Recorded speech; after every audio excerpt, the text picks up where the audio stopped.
सुरप्रियाय लंबोदराय सकलाय जगद्विताय नागाननाय श्रुतियज्ञविभूषिताय गौरीसुताय गणनाथ नमो नमस्ते। श्री गणपते नमो नमः। हनुमान जी महाराज की जय। श्री रामचंद्र भगवान की जय। श्री गायत्री मात की जय। श्री सोमनाथ महादेव की जय। ओम श्री डोंगरे जी महाराज की जय। श्री सुखदेव जी महाराज की जय। कृष्ण कन्हैया लाल की जय। बाल कृष्ण लाल की जय। द्वारिकाधीश की जय। ओम श्री भारत माता की जय। ओम नमो भगवते वासुदेवाय। ओम भागवत भगवान जी महाराज की जय। आज 16મી તારીખ છે, ચૈત્ર વદ 14 છે, આવતીકાલે અમાસ અને આજે ગુરુવાર છે। ચૈત્ર મહિનાનો અંધારિયાનો દિવસ 2 દિવસમાં પૂરો થાય છે। તો આપણે ભગવાન શ્રી કૃષ્ણ પરમાત્માને દસમ સ્કંદની કથા સરસ રીતે સંભળાવી એવા ભાવ સાથે સર્વે ભવંતુ સુખિનઃ સર્વે સંતુ નિરામયા આવા કલ્યાણકારી શુભેચ્છા સાથે ભાગવત એ તો ભવ રોગની દવા છે, છતાં સઘળા વ્રત પાળવા જોઈએ। મહાપુરુષો વેદ શાસ્ત્રની મર્યાદા તોડતા નથી। શ્રી કૃષ્ણ હંમેશા 4 વાગ્યે બ્રહ્મ મુહૂર્તમાં ઉઠે છે। મહાપ્રભુજી હંમેશા ત્રિકાળ સંધ્યા કરતા હતા અને એક દિવસ મહાપ્રભુજી જગન્નાથજીના મંદિરમાં ગયા। એકાદશીનું વ્રત છે અને એવામાં મંદિરમાંથી સુખડીનો પ્રસાદ હાથમાં આપ્યો। હવે શું કરવું? પ્રસાદ આરોગ્ય છે તો એકાદશીના વ્રતનો ભંગ થાય, નથી આરોગતા તો પ્રભુના પ્રસાદનું અપમાન થાય। વ્રત ભંગ કરાય નહીં અને પ્રસાદ પણ છોડાય નહીં। સામાન્ય માણસ ગમે તે એકનું પાલન કરે, બીજું છોડી દે, પરંતુ મહાપ્રભુજી બંનેનું પાલન કરે છે। ભગવાનના પ્રસાદનું અપમાન ન થાય અને એકાદશીનું વ્રત ન તૂટે એ માટે આખી રાત એમણે હાથમાં પ્રસાદ રાખી પ્રભુના ગુણગાન ગાયા અને 12 થઈ બીજા દિવસ નહીં, 11નો દિવસ પૂરો થયો, પ્રસાદ આરોગી જાય છે। પ્રભુની કૃપા મેળવવાનો માર્ગ છે તે પુષ્ટિ માર્ગ છે। એ માર્ગ સંસારીઓ માટે સહેલો નથી। જેમના મન વિષયોમાં ફસાયેલા છે એમનામાં હરિદર્શનનો આવેશ કદી આવે જ નહીં, એમના માટે આ પુષ્ટિ માર્ગ નથી। હવે સુદર્શન વિદ્યાધરની આપણે કથા તરફ આગળ વધીએ। શ્રી કૃષ્ણ કનૈયા લાલ કી જય। રાસલીલા પછી આવે છે સુદર્શન વિદ્યાધરની કથા આવે છે। શિવરાત્રિનું પર્વ છે। નંદ બાબા અંબિકા વનની યાત્રાએ ગયા છે। બધાએ રાતના સમયે સરસ્વતીના કિનારે મુકામ કર્યો છે।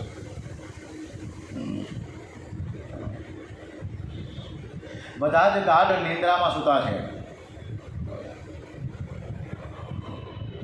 અંબિકા વનમાં એક અજગર રહે છે। એ સૂતેલા નંદ બાબાને ગળવા લાગ્યો છે અને ત્યાં શ્રી કૃષ્ણના કેવળ ચરણ સ્પર્શથી એ અજગર મરી જાય છે અને તેમાંથી એક દેવ પુરુષ બહાર નીકળે છે। પરમાત્મા જાણતા હોવા છતાં પૂછીએ કે તું કોણ છે?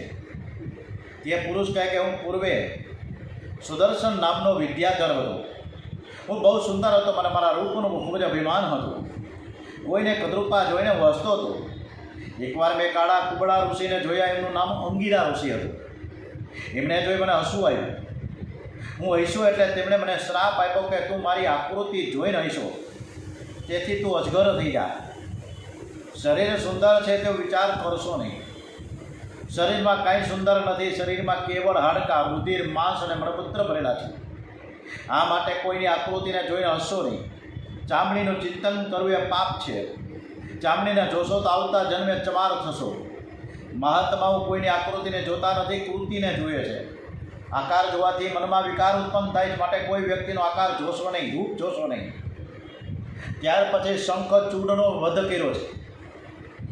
ગોપીઓ રાત્રે શ્રી કૃષ્ણ સાથે રાસ રમે છે, પણ દિવસે તેઓ શ્રી કૃષ્ણ લીલાનું ચિંતન કરતા તન્મય બની છે, દુઃખથી દિવસો પસાર કરે છે। ગોપીઓ કહે છે કે જ્યારે કનૈયો ડાબા હાથ ઉપર ડાબો ગાલ મૂકીને વેણું વગાડે છે અને ત્યારે આકાશમાંથી સિદ્ધો સાથે ગમન કરતી તેમની પત્નીઓ કામથી પીડાઈને લજા અનુભવથી મોહ પામે છે, તો આપણે મોહ પામી એમાં શું નવાઈ છે? ગોપીઓ આખો દિવસ ઘરનું કામકાજ કરે છે અને રાત્રે સગડી ભેગી મળીને કૃષ્ણ લીલાનું ચિંતન કરતી હોય છે.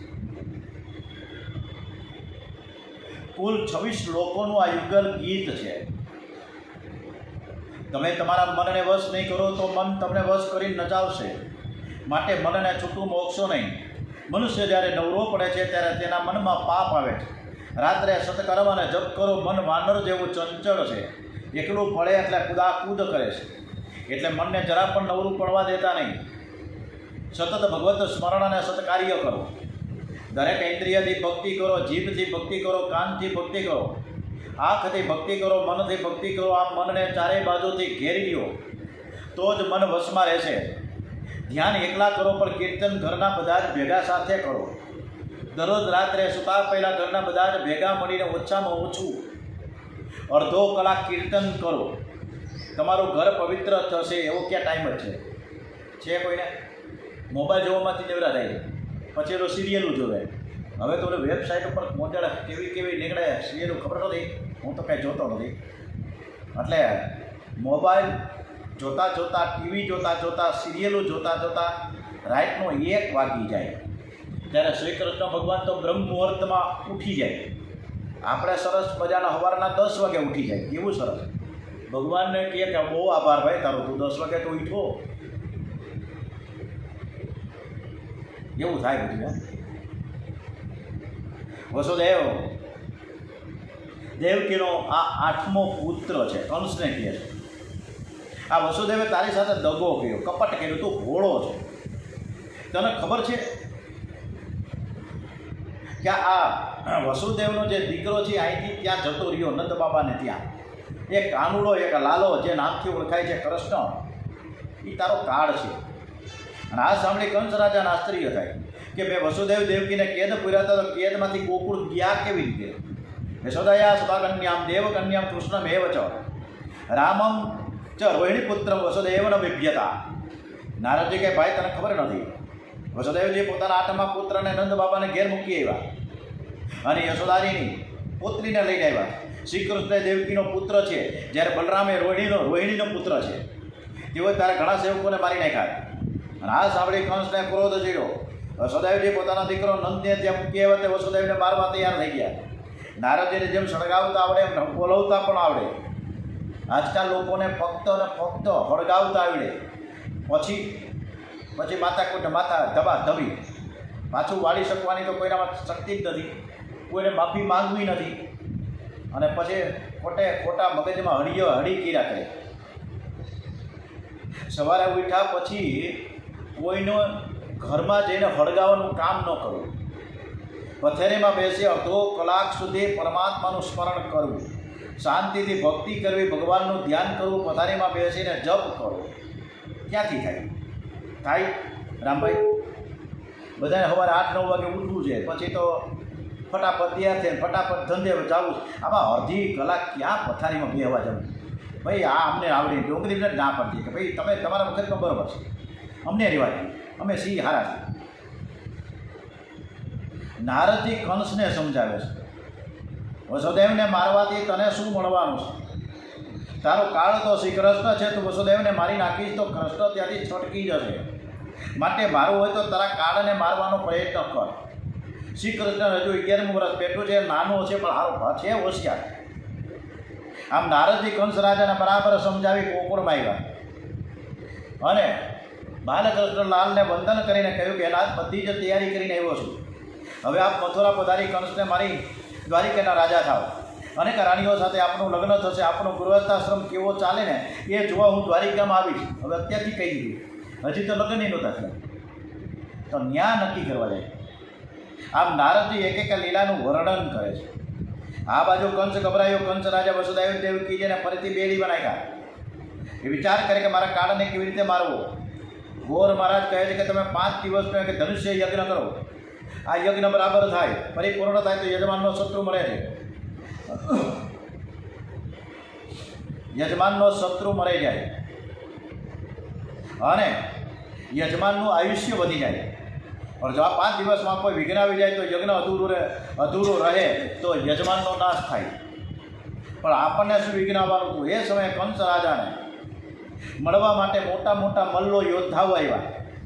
કંસ રાજાને કહે કે તમે ગભરાશો નહીં, એ બાળક તમને શું મારવાનો હતો, તમે એને મથુરા બોલાવો ને, એના હાથ પકડીને અમે અખાડામાં લઈ જઈએ અને 1000 હાથીઓનું બળ અમે ધરાવીએ છીએ.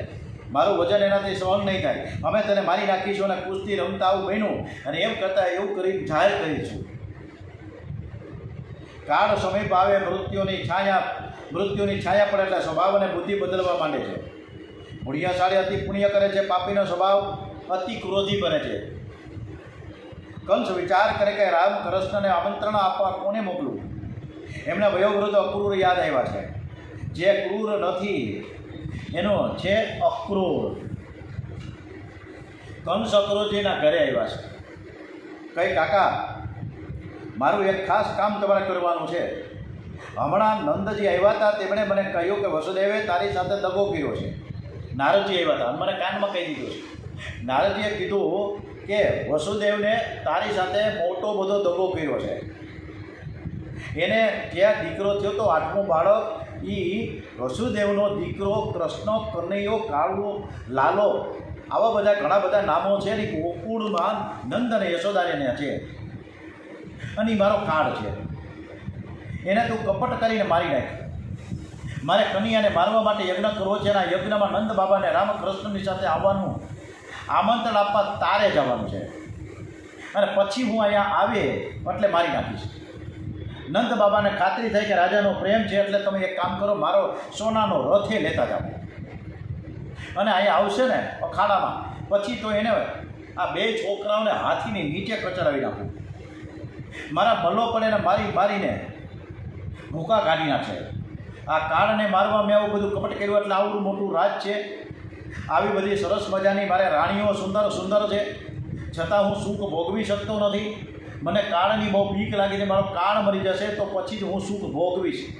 પહેલાં મારે કાટોડાને મારવો છે. ને કંસ કાકાને પૂછે, કાકા મેં આ વિચાર બરાબર કર્યો છે ને?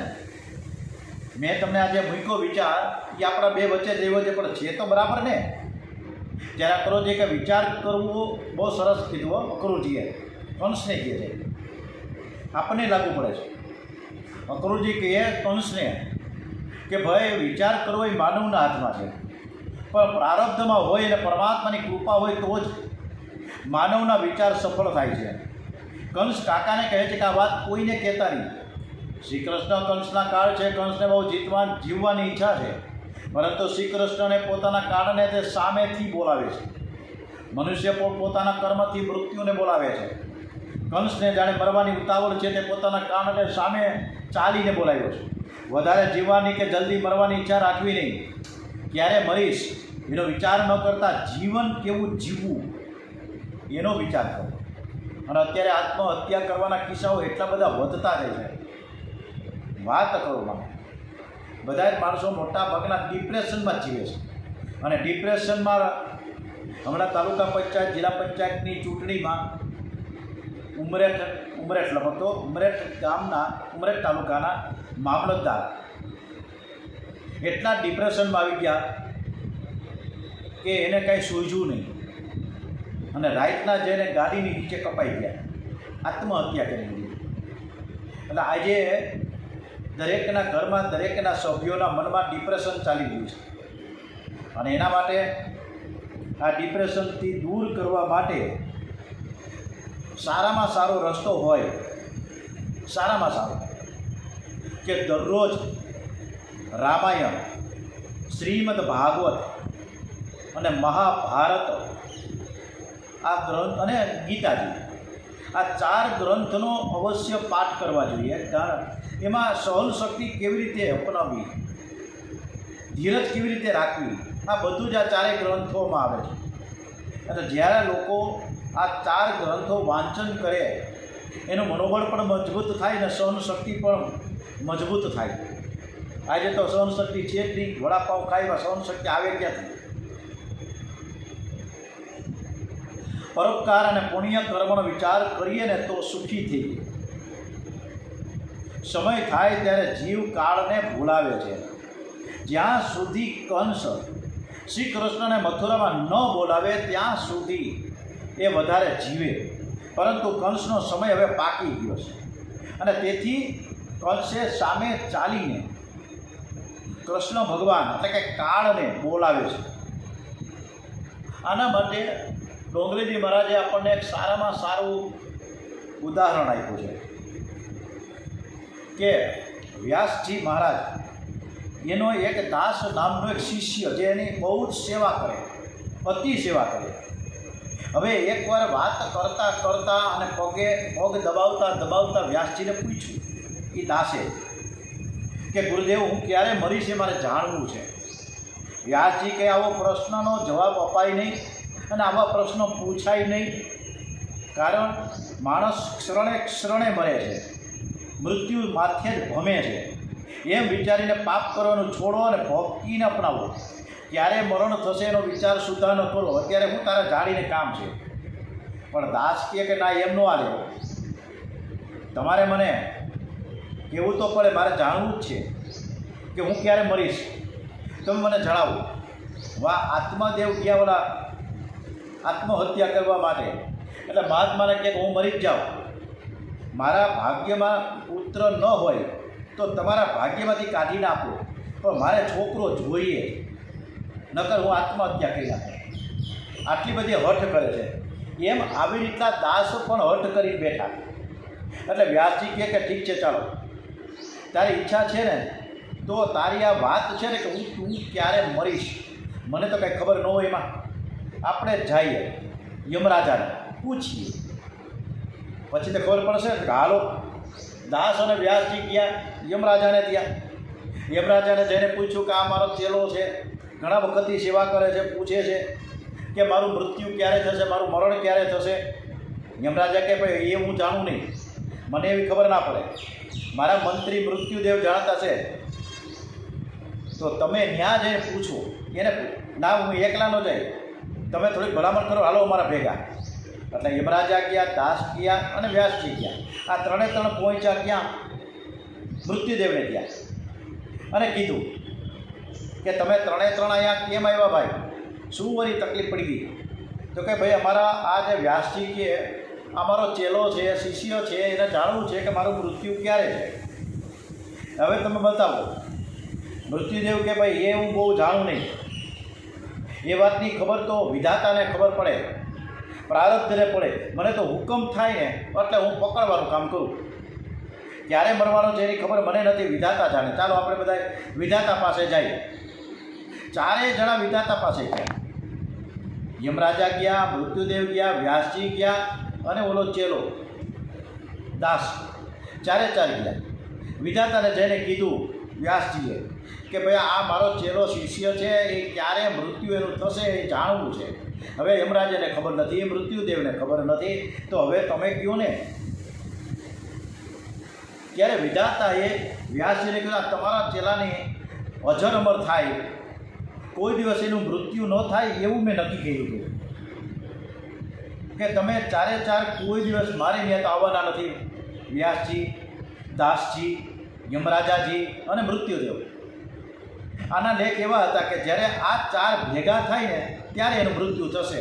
હવે તમે કોઈ દિવસ ભેગા થવાના જ નહોતા, એટલે આનું મૃત્યુ થાય જ નહીં. પણ આજે ચારે ચાર તમે મારા ત્યાં પહોંચી ગયા, મારા ઘરે આવ્યા, તો મારે પછી આનું સ્વાગત કેવી રીતે કરવું? હમણાં જ તમારી સામે ટપકી જવાનો છે આ. એટલે મૃત્યુ ક્યારે થવાનું છે તે વિચારોમાં